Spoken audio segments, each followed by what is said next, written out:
আসসালামু আলাইকুম রহমতুল্লাহ। সুপ্রিয় দর্শক শ্রোতা, আশা করি আপনারা সবাই ভালো আছেন। আজকের এই ভিডিওতে আমি আপনাদেরকে আগামীর কথন সম্পর্কে কিছু বলতে চাই। আগামীর কথন এটি একটি ছন্দ আকারে লেখা ইসলামী ভবিষ্যৎবাণী। যিনি এটি লিখেছেন অবশ্যই সেই ব্যক্তি একজন ইলমে লাদুনী বা বাতেনি ইলমপ্রাপ্ত ও আল্লাহ প্রিয় খাস বান্দা, এতে কোনো সন্দেহ নেই। তিনি বর্তমান সময় থেকে কিয়ামতের কাছাকাছি পর্যন্ত বড় বড় ঘটনাই তার এই কবিতায় উল্লেখ করেছেন। আর এই সকল বিষয়গুলো হাদিসেও ঠিক তেমনই উল্লেখ পাওয়া যায়। তাই এটিও কাশিদার মতোই আমাদের জন্য একটি সতর্কবার্তা হতে পারে। সুপ্রিয় দর্শক শ্রোতা, এ পর্যায়ে আমি আপনাদেরকে এই আগামীর কথন যে লিখেছেন লেখক আশ-শাহরান, তার পরিচয় আপনাদের সামনে তুলে ধরব। আগামী কথনও একটি ইলহামি কাসিদা বা কবিতা, যা গায়বী মদতে আল্লাহর একজন মনোনীত ব্যক্তির দ্বারা প্রকাশ হয় এবং তিনি এটির কিছু ব্যাখ্যাও নিজেই প্রদান করেছেন, যার কথা হাদিসের সাথে শতভাগই মিলে যায়।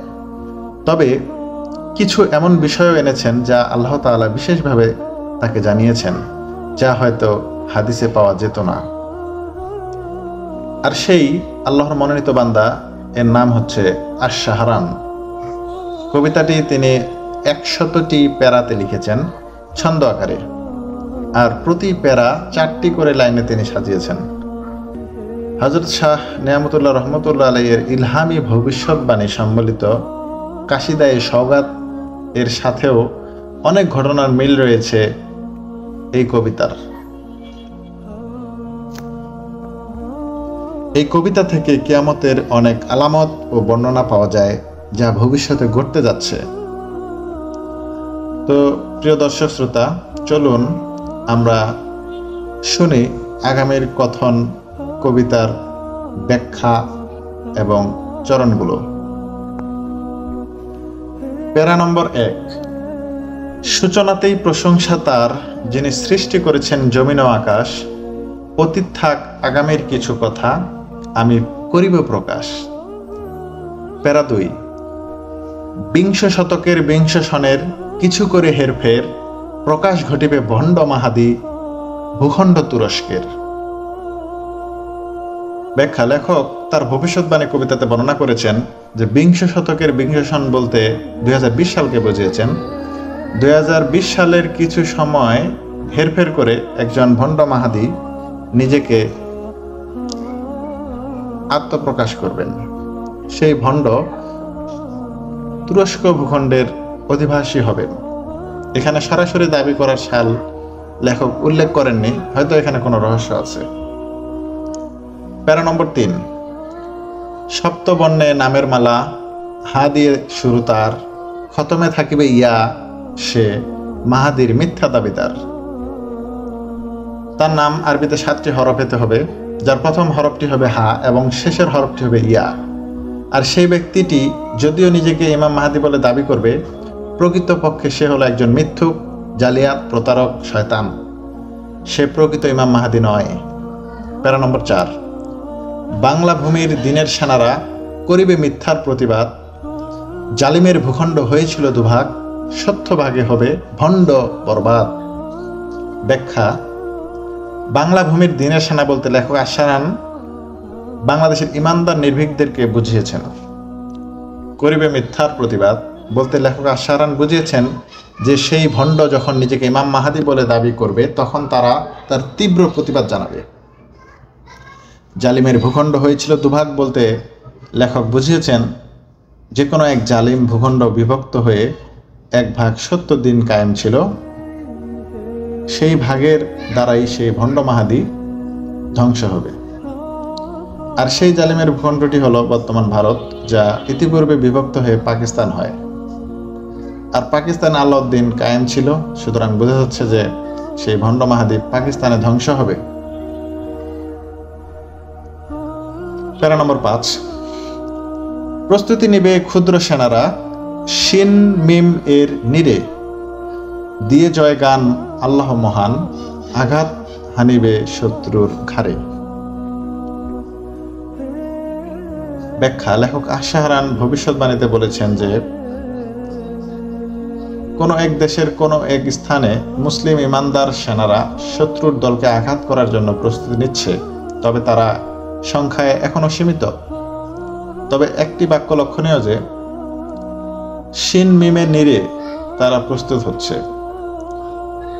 কথাটি দ্বারা আমরা এটা বুঝতে পারি যে মুমিন সেনারা প্রস্তুত হচ্ছে, তাদের আমির থাকবে দুইজন, একজন প্রধান আমির আর একজন থাকবে আমিরের সহচর, অর্থাৎ নায়েবে আমির। নায়েবে আমির হচ্ছে আমিরের সহচর।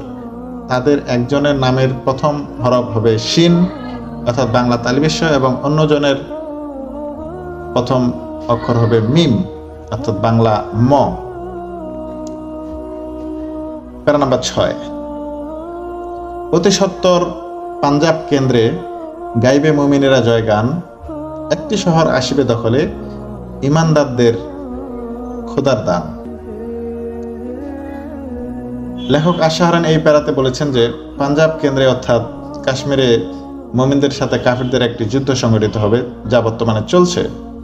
সেই যুদ্ধে দ্রুতই মুমিনদের বিজয় ঘটবে, কাফেররা পরাজয় হবে, মুমিনেরা কাশ্মীর শহর দখল করবে এবং তাতে দিন কায়েম করবে। অর্থাৎ বোঝা গেল যে বর্তমানে কাশ্মীর নিয়ে যে যুদ্ধটি চলছে তাতে অতি সত্বর মুমিনদের জয় হবে। ভারতের কাছ থেকে কাশ্মীরকে ছিনিয়ে নেবে সেই মুমিনগণ। এই বিজয়ের মাধ্যমে মহান আল্লাহ মুমিনদেরকে একটি শহর দান করবেন এবং শাহ নিয়ামতুল্লাহ কাসিদা এবং আশ-শাহরানের আগামীর কথন এর ভবিষ্যৎবাণীর পূর্ণ বাস্তবিক প্রতিফলন ঘটবে বলে আশা করা যায়। প্যারা নম্বর 7, অতঃপর দেখবে নদী পারে সকল বিশ্বাসী গণ, অতঃপর দেখবে নদী পারে সকল বিশ্ববাসীগণ, চাকচিক্যেই হয় না সোনা, বুঝবে না তা লোভিতের মন। আগামীর কথন কবিতায় লেখক আশ-শাহরান এই প্যারায় বলেছেন যে কাশ্মীর বিজয় হওয়ার পর হঠাৎ কোন একদিন নদীর পারে বিরাট একটি সোনার পাহাড় দেখতে পাবে। এ থেকে বোঝা যাচ্ছে যে মুহাম্মদ সাল্লাল্লাহু আলাইহি সাল্লামের সেই হাদিসটির বাস্তবায়ন হবে। কিয়ামত ততদিন পর্যন্ত হবে না যতদিন না ফুরাত নদী থেকে সোনার পাহাড় ভেসে না উঠবে। তোমরা কেউ তখন থাকলে তা থেকে কোনো অংশই নিবে না, এটা হুজুর সাল্লাল্লাহু আলাইহি ওয়াসাল্লাম বলে গেছেন। আগামীর কথানেও বলা হয়েছে যে চাকচিক্যেই হয় না সোনা, বুঝবে না তা লোভীদের মন। এর দ্বারা আসলে এটা বোঝানো হয়েছে যে ওই সোনা খাঁটি সোনার মতো চকচক করলেও তা আসলে একটি বড় পরীক্ষা হবে যে কার ঈমান কেমন, কে আল্লাহ তার রাসূল সাল্লাল্লাহু আলাইহি ওয়াসাল্লামের নিষেধ মান্য করে আর কারা সীমা লঙ্ঘন করে। এই ফোরাত নদীর স্বর্ণ হবে মূলত একটা পরীক্ষা।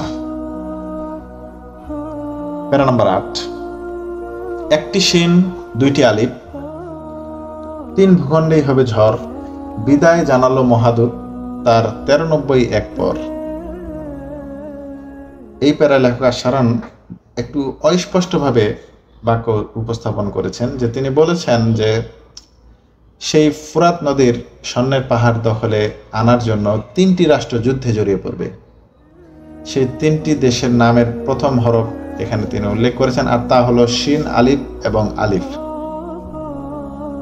যেহেতু ফুরাত নদী তুরস্ক থেকে উৎপন্ন হয়ে আরবের পাশ দিয়ে শাম, সিরিয়া অঞ্চল দিয়ে ইরাক পর্যন্ত বিস্তৃত, তাই সহজেই অনুধাবন করা যায় যে শিন হলো শাম বা সিরিয়া অঞ্চল, আলিফ হলো ইরাক। তাহলে 3 নং আলিফ কোন দেশ, এটা সামনে বলা হবে প্রিয় বন্ধুগণ। এখন প্রশ্ন হলো কত সালে এই সোনার পাহাড়টি প্রকাশ পাবে। লেখক আশ-শাহরান বলেছেন যে বিদায় জানালো মহাদূত তার 93 এক পর। কে এই মহাদূত? আমরা সবাই জানি মানবতার মুক্তির মহাদূত হলেন আমাদের প্রিয় নবী হযরত মুহাম্মদ সাল্লাল্লাহু আলাইহি সাল্লাম। তিনি পৃথিবী থেকে বিদায় জানিয়েছেন 632 খ্রিস্টাব্দে, আর 93 এক পর এর মানে এখানে বোঝানো হয়েছে 1391 বছর। সুতরাং 632 প্লাস 1391 ইকুয়াল টু 2023। তার মানে বোঝা যাচ্ছে যে 2023 সালের পর যে কোনো সময়ই ফোরাত নদী থেকে স্বর্ণের পাহাড় ভেসে উঠবে। 2023 সালের পরে, 2023 সালে আগে নয়, 2023 সালের পরে যে কোনো সময় ফোরাত নদী থেকে এই সামনের পাহাড় ভেসে উঠবে। হতে পারে এটা 24, 25, 26, 27 এই সালগুলোর মধ্যেই হতে পারে। প্যারা নম্বর 9,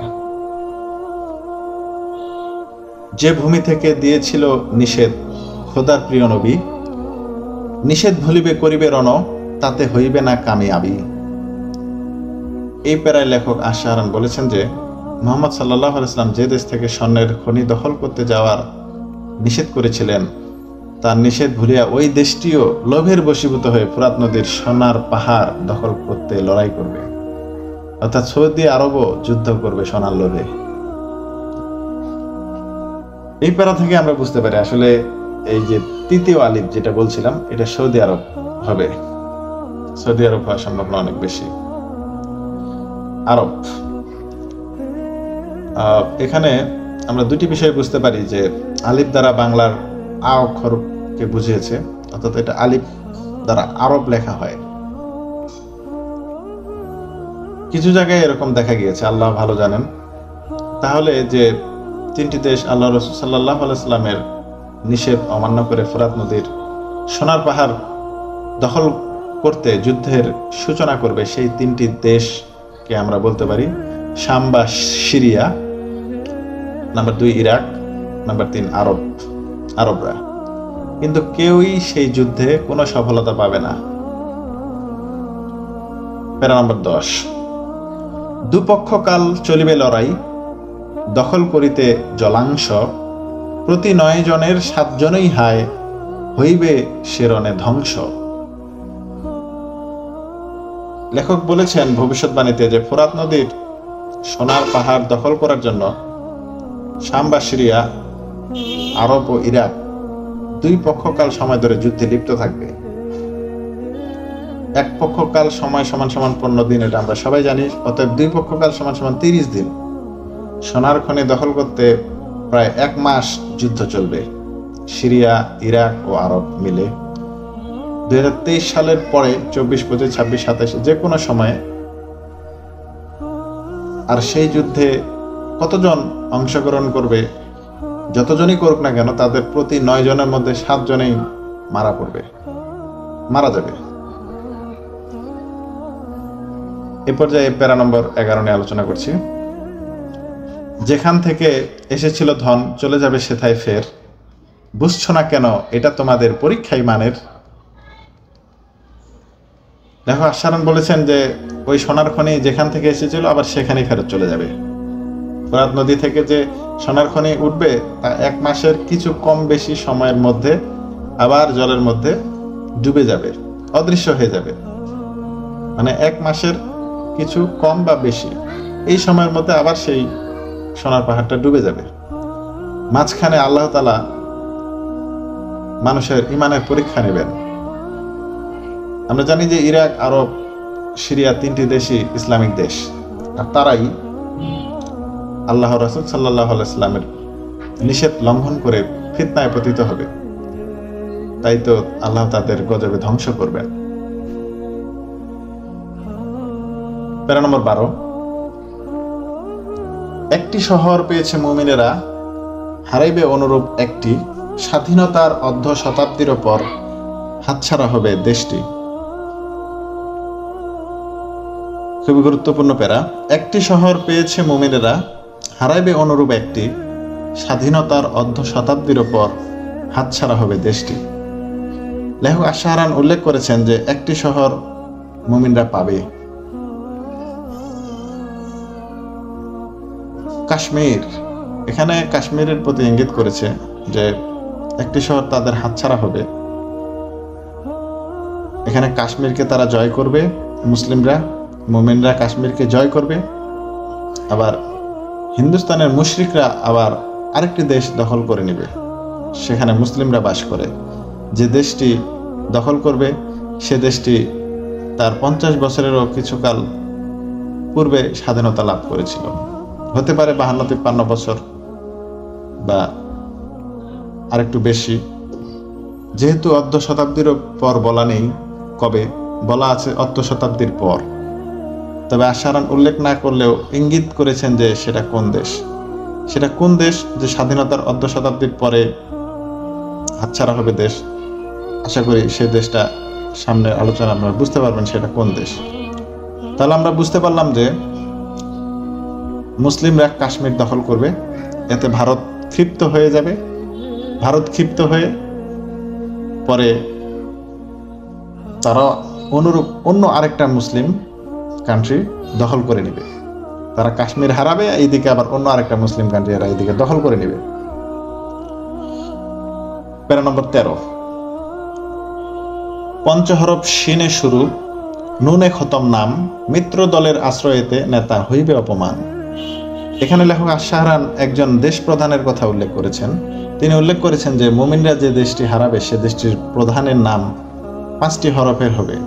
তার প্রথম অক্ষর হবে শিন অর্থাৎ তালিবেশ্য, আর শেষ অক্ষর হবে নুন অর্থাৎ দন্তন্য। সেই নেতার সাথে মুশরিক দলের বন্ধুত্বতা থাকবে অর্থাৎ মিত্রতা থাকবে, আর সেই বন্ধু দলই তাকে ঠকিয়ে তার দেশ কেড়ে নেবে। প্যারা নম্বর 14, ফিতর আজহার মাঝখানেতে বোঝাইবেন আল্লাহ তাআলা, মুসলিম নেতা হয়েও কাফেরের বন্ধু হবার জ্বালা। আমি আবারও বলছি, প্যারা নম্বর 14, ফিতর আজহার মাঝখানেতে বোঝাইবেন আল্লাহ তাআলা, মুসলিম নেতা হয়েও কাফেরের বন্ধু হবার জ্বালা। ঈদুল ফিতর এবং ঈদুল আজহা এই দুই যে মুসলমানদের যে ধর্মীয় উৎসব, এই দুই ঈদের মাঝখানের এক সময়ে আল্লাহ তাআলা ওই মুসলিম নেতাকে বুঝিয়ে দিবেন যে কাফেরের বন্ধু হবার জ্বালা কত। প্যারা নম্বর 15,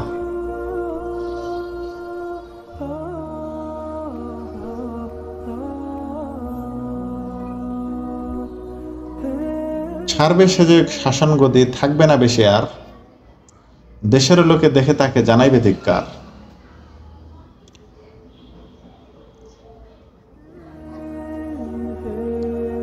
লেখক আশ-শাহরান এখানে বলেছেন জালিম হিন্দুরা যে ভূমিটি দখল করে নিবে, সেই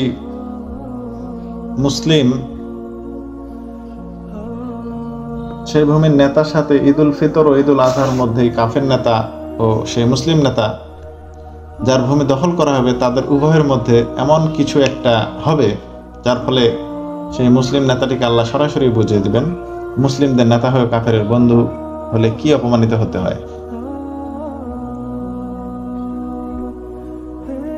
এখানে শাহ নেয়ামতুল্লাহ রহমতুল্লাহ আলাই তার কাসিদাতেও ঠিক একই রকমই বলেছেন যে মুসলিম নেতা অথচ বন্ধু কাফের তলে তলে, মদত করিবে অরিকে সে এক পাপ চুক্তির ছলে। দেখেন এই আগামীর কতন লেখক আশ-শাহরানের সাথে শাহ নেয়ামতুল্লাহ রহমতুল্লাহ আলাইয়ের কাসিদায় সওগাতের কত মিল রয়েছে। কাসিদায় সওগাত ওইভাবে বলে দিয়েছে যে মুসলিম নেতা অথচ বন্ধু কাফের তলে তলে, মদত করিবে অরিকে সে এক পাপ চুক্তির ছলে।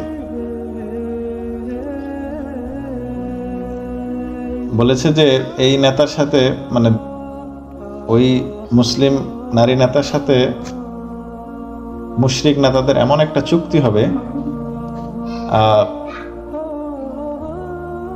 যেটাকে পাপ চুক্তি বলা হয়েছে।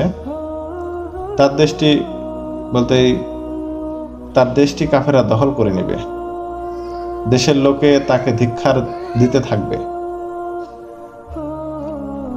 প্যারা নম্বর 16, কাশ্মীর হারিয়ে কাফের জাতি ক্ষিপ্ত থাকবে যখন, ছলনা বলে দূষণের মাঝেই তারা করিবে পার্শ্বভূমি দখল।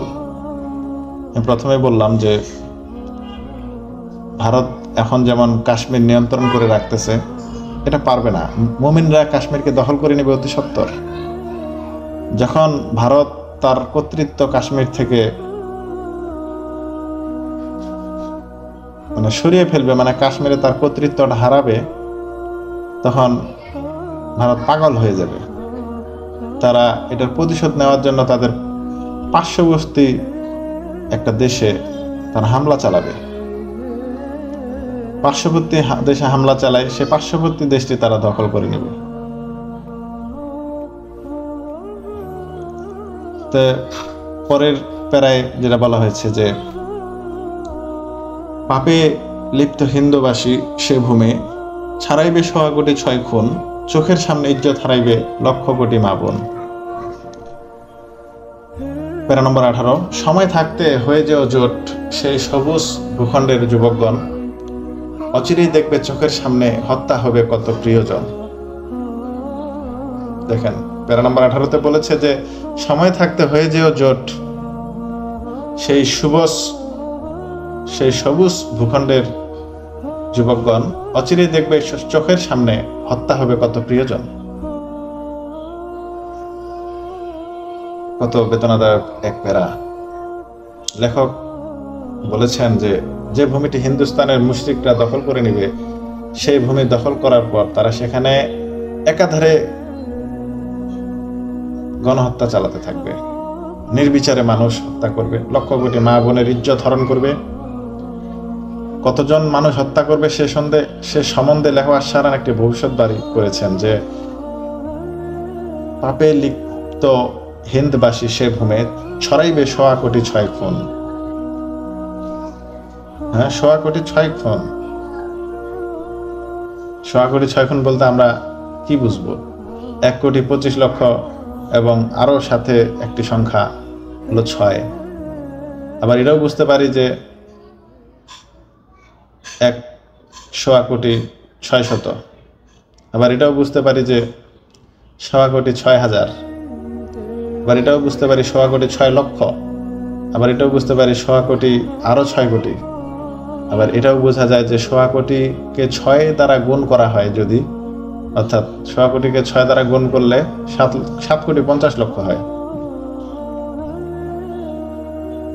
আল্লাহ তাআলা ভালো জানেন।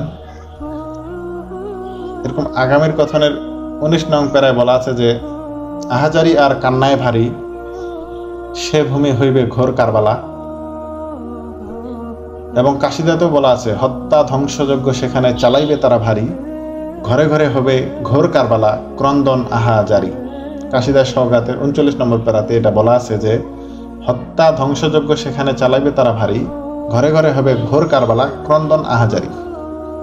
দুই ভবিষ্যৎবাণীর কাশিদাতেই প্রমাণ পাওয়া যাচ্ছে যে যে ভূমিটি হিন্দুস্তানেরা দখল করে নিবে সেখানে তারা এমনভাবে ধ্বংসযোগ্য হত্যা, ধর্ষণ চালাবে যে সেখানে দ্বিতীয় কারবালা সংঘটিত হবে। তাহলে বোঝা যাচ্ছে যে প্রচুর মানুষ হত্যা হবে, আনুমানিক 7,50,00,000 মানুষকে হত্যা করা হবে, সেটাই প্রসিদ্ধ মত, 7.5 কোটি। এখন প্রশ্ন হলো কোন দেশে এই বিপত্তি ঘনিয়ে আসতে চলেছে? এখানে কিন্তু তারা ইঙ্গিত দিয়ে দিয়েছে, যেটা হচ্ছে ভারতের পাশের দেশ, এটা মুসলমানদের দেশ। সে দেশের নেতা হবে মুসলিম নামধারী নেতা, অথচ তলে তলে কাফেরের বন্ধু থাকবে। আর সেই ভূমিটিকে সবুজের ভূমি বলা হয়। তাহলে ধারণা করতে পারতেছেন সেটা কোন দেশ? প্যারা নম্বর 19,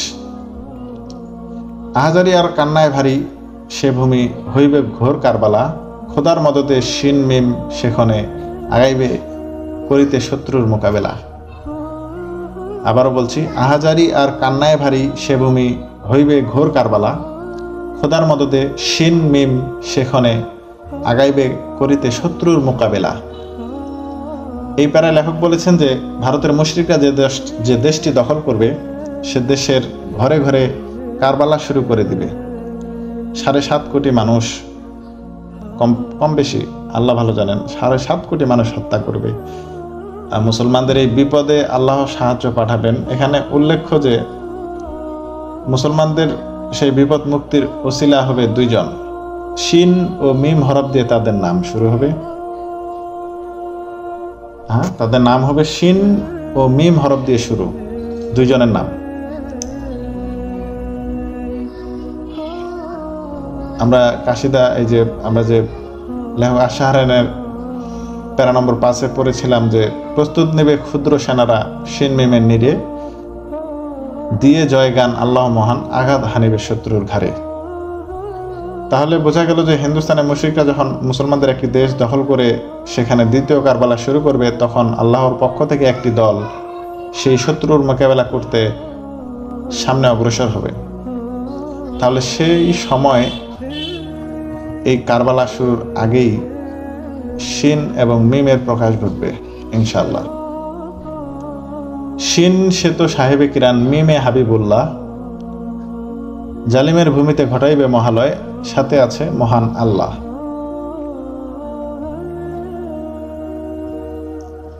শিন মিমের পরিচয় দিয়েছেন এখানে লেখক আশাহারান। শিন হরফ দিয়ে যার নাম শুরু সে হবে সাহেবে কিরান। এই সাহেবে কিরান তার একটা উপাধি। মিম হরফ দিয়ে যার নাম হবে তার উপাধি হলো হাবিবুল্লাহ। আর কে এই হাবিবুল্লাহ? এই হাবিবুল্লাহর কথা এসেছে আজ থেকে প্রায় 850 বছর পূর্বে শাহ নেয়ামতুল্লাহ রহমতুল্লাহ লেখা কাসিদায়ে সওগাত কবিতায়। এভাবে এসেছে যে বলেছে, সাহেবে কিরান হাবিবুল্লাহ হাতে নিয়া শমশের, খোদাই মদদে ঝাঁপিয়ে পড়িবে ময়দানে যুদ্ধের। সাহেবে কিরান হাবিবুল্লাহ হাতে নিয়া শমশের, খোদাই মদদে ঝাঁপিয়ে পড়িবে ময়দানে যুদ্ধের। বোঝা গেল এই শিন ও মিম বা সাহেবে কিরান ও হাবিবুল্লাহ গাজওয়াতুল হিন্দের অর্থাৎ হিন্দুস্তানের যুদ্ধের মহানায়ক বা নেতা। প্যারা 21, হাবিবুল্লাহ প্রেরিত আমির, সহচর তার সাহেবে কিরান। কিরানের হাতে থাকবে জিহাদের কুদরতি অস্ত্র উসমান।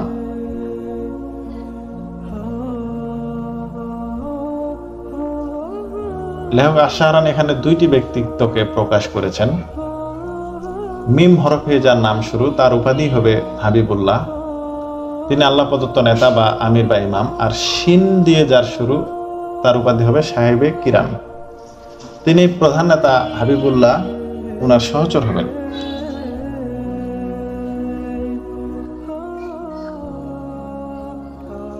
সাহেবে কিরান শব্দের অর্থ হলো অতি সৌভাগ্যবান।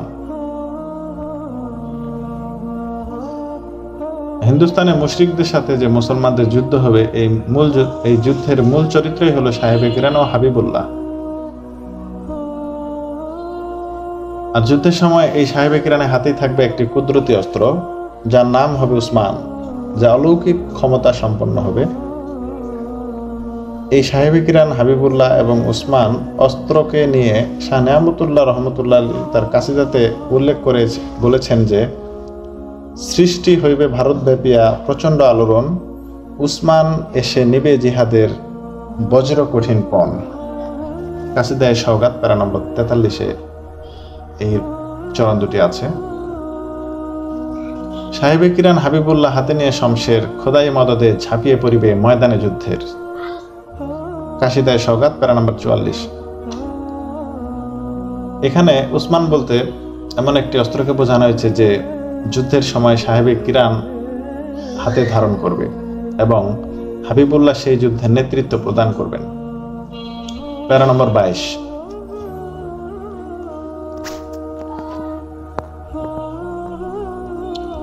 বীর গাজীগণ আগাইবে জিহাদে, করিবে মরণপণ মহারণ, খোদা রাহে করিবে হত্যা অসংখ্য কাফেরকে মুমিনগণ।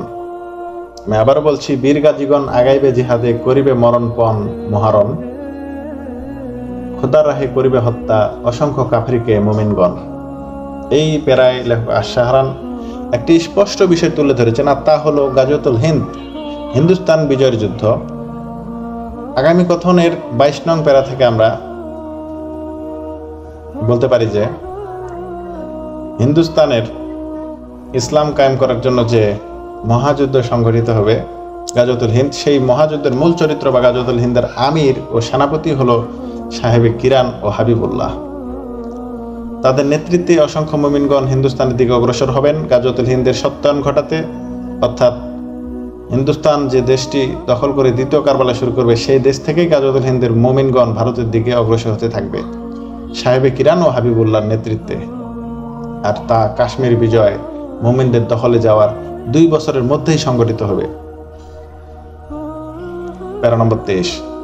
সেখানে মিলিবে দক্ষিণী বাতাস, মুমিনদের সাথে 2 আলিফ দয়, মুশরিক জাতি পরাজয় মানবে, মুমিনদের হইবে বিজয়। এই ব্যাখ্যায় আশাহারান ভবিষ্যৎবাণী করে বলেছেন যে সাহেবে কিরান ও হাবিবুল্লাহর নেতৃত্বে গাজওয়াতুল হিন্দের যখন মুমিনগণ ভারতের দিকে অগ্রসর হবে তখন যুদ্ধ চালাবে, তখন মুমিনদের সাহায্যের তাগিদা মহান আল্লাহ তাআলা 2টি ইসলামী দল বা দেশকে মুমিনদের দলে যোগ করিয়ে দিবেন। সে দুটি দল বা দেশের নামের প্রথম হরফ আরবির আলিফ দিয়ে শুরু হবে। বীর গাজী মুমিনদের সাথে তারা যোগদান করে হিন্দুস্তানের মুশরিকদের পরাজিত করবে। হিন্দুস্তান পুরোপুরি মুমিনদের অর্থাৎ মুসলিমদের দখলে চলে আসবে। এই প্রসঙ্গে হযরত শাহ নেহামতুল্লাহ রহমতুল্লাহ আলাইহি ভবিষ্যৎবাণীর কবিতায় মানে কাশিদায় সওগাত কবিতায় উল্লেখ করে বলেছেন যে যখন মুমিনেরা সাহেবে কিরান ও হাবিবুল্লাহর নেতৃত্বে ভারত বিজয়ের জন্য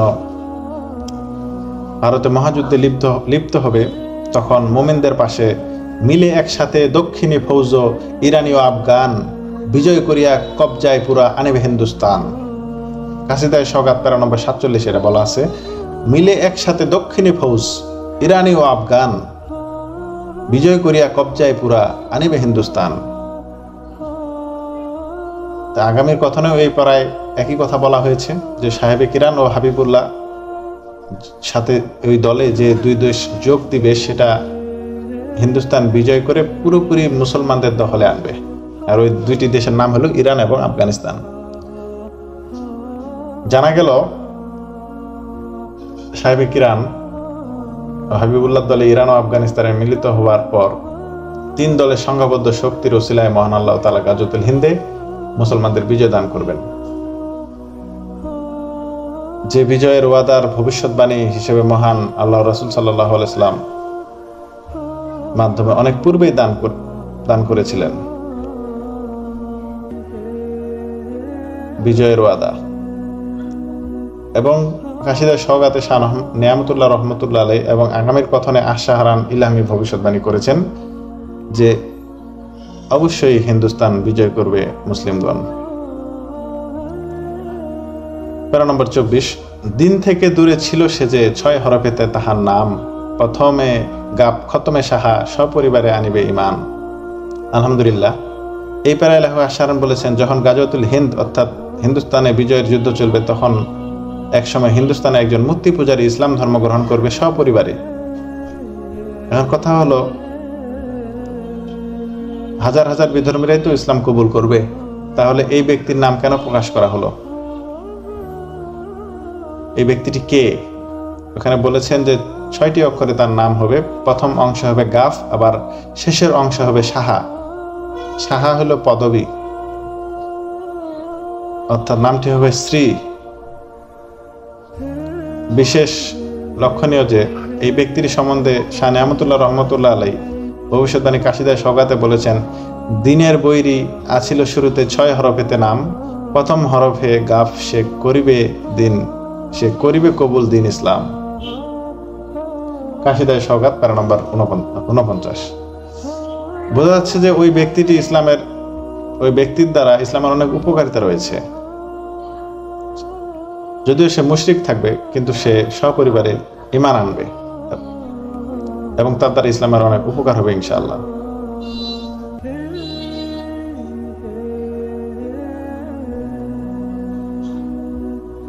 প্যারা নম্বর 25, হিন্দুস্তানে হিন্দুর আওয়াজ থাকিবে না তিল পরিমাণ, আল্লাহর খাস রহমত হবে মুমিনদের উপর বরিশান।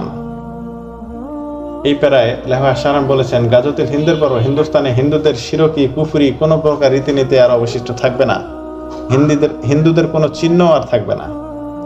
এই সময়টি তখনই আসবে যখন কাশ্মীর বিজয় হবে এবং এর 2 বছরের মধ্যে বাংলাদেশে হিন্দুস্তানিরা দ্বিতীয় কারবালা করবে। তারপর মুমিনগণ সাহেবে কিরান ও হাবিবুল্লাহর নেতৃত্বে ভারত পানে গাজওয়াতুল হিন্দ বা যুদ্ধের জন্য অগ্রসর হবে। এর আগে থেকেই তাদের নিরে ক্ষুদ্র সেনারা ক্ষুদ্র দল গোপনে যুদ্ধের প্রস্তুতি নিতে থাকবে। তো প্রিয় বন্ধুরা, আমি এই আলোচনায় আগামীর কথন লেখক আশাহারান যে উল্লেখ করেছেন, এই লেখক আশাহারানের আগামীর কথন কবিতার 1 থেকে 25 নং প্যারা আমি আলোচনা করলাম। আপনারা জানেন যে এই পুরো কবিতাটা পুরা 100 চরণের 100টা প্যারায় বিভক্ত। তো আমি 1 থেকে 25 নং প্যারা পর্যন্ত আলোচনা করলাম। আমি এর দ্বিতীয় পর্বের ভিডিওতে 26 থেকে 50 প্যারা পর্যন্ত আলোচনা করব। তো তৃতীয় ভিডিওতে 51 থেকে 75 পর্যন্ত আলোচনা করব এবং চতুর্থ ভিডিওতে এই 76 থেকে 100 পর্যন্ত প্যারার ব্যাখ্যা সহ আপনাদের সামনে আলোচনা করব। আগামীর কথন কবিতা আপনারা মনে রাখবেন, এখানে লেখা শাহরান যে ভবিষ্যৎবাণী করেছেন এগুলো সতর্কতামূলক বার্তা ছাড়া আসলে কিছুই নয়। একমাত্র ভবিষ্যতে কি ঘটবে বা কি ঘটবে না এটা একমাত্র মহান আল্লাহ সুবহানাহু ওয়া তাআলা কেউ জানেন না, উনি ছাড়া, আল্লাহ তাআলা ছাড়া কেউ জানেন না।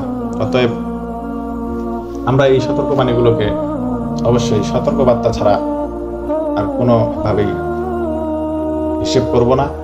আমরা নিজেদেরকে সতর্ক করব এই সতর্কবাণীগুলো পড়ে এবং নিজেদের ঈমান আমলকে পাক্কা ও মজবুত করব। আল্লাহ রাসূল সাল্লাল্লাহু আলাইহি ওয়াসাল্লামের তরিকা অনুযায়ী আমরা চলার চেষ্টা করব এবং মুশরিকদের বিরুদ্ধে সর্বদা সোচ্চার থাকব, যাতে মুশরিকরা কখনোই আমাদের উপরে জয়ী হতে না পারে। আমরা সর্বোচ্চ চেষ্টা করব এবং দ্বীন ইসলাম এই বিশ্বের জমিনে আমরা কায়েম করার সর্বোচ্চ চেষ্টা করব। ধন্যবাদ সকলকে, ভালো থাকবেন। আল্লাহ হাফেজ। আসসালামু আলাইকুম ওয়া রাহমাতুল্লাহ।